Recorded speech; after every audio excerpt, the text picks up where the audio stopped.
আছে দোয়া করে আল্লাহ যাতে ভালো রাখি ইনশাআল্লাহ। তবে আয় এখানে হতা হয়ে যায় আয় আসছিল শুধুমাত্র ওনারা সাইবর লাই আর বড় ভাই আব্দুল্লাহ ভাইয়ের নেতৃত্বে দু মানুষ ওনারা কথা বলতে হয়ে আর ভাই আব্দুল্লাহ সাহেবের নলাগি ইনশাআল্লাহ যে কোনো প্রয়োজন ওনারা আর দরবার দেবেন আল্লাহ জীবন আজও মাথার জন্য এই তাহলে নিয়ে যাবে ভিক্ষা করিয়ে পয়সাদের একটা বলতে আমরা ইনশাআল্লাহ আব্দুর রহমান বদির বেড়া 17 বছর না 20 কুড়ি না ওরা তখন বেড়ার বেড়া ঘোড়া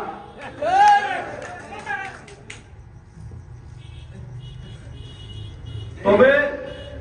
ভদ্র ভাষায় সকল প্রকারের রাজনীতিবিদদের সাথে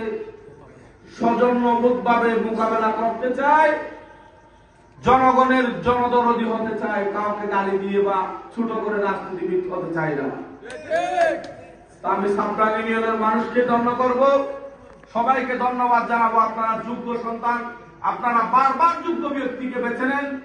আগামীতে আমাদের টেকনাফকে সুরক্ষিত করার জন্য,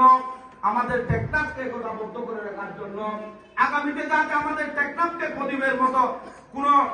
ধ্বংসকারী ব্যক্তি দিয়ে আমাদেরকে শোষণ করতে না পারে,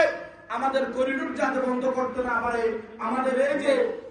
শেখ বাটিন যাওয়ার গাড়ি যাতে বন্ধ করতে না পারে, আমাদের বন্দর নিয়ে যাতে চিরমিরি খেলতে না পারে, সেই সুবাদে সবাইকে একতাবদ্ধ হয়ে আগামীতে তারেক রহমানের হাতকে শক্তিশালী করে, আগামীতে বেগম খালেদা জিয়ার হাতকে শক্তিশালী করার জন্য সবাইকে উদাত্ত আহ্বান জানিয়ে, সবাইকে ধন্যবাদ জানিয়ে, সকলের সুস্বাস্থ্য কামনা করে আমার সংক্ষিপ্ত বক্তব্য শেষ করলাম। আসসালামু আলাইকুম ওয়া রাহমাতুল্লাহি ওয়া বারাকাতুহু।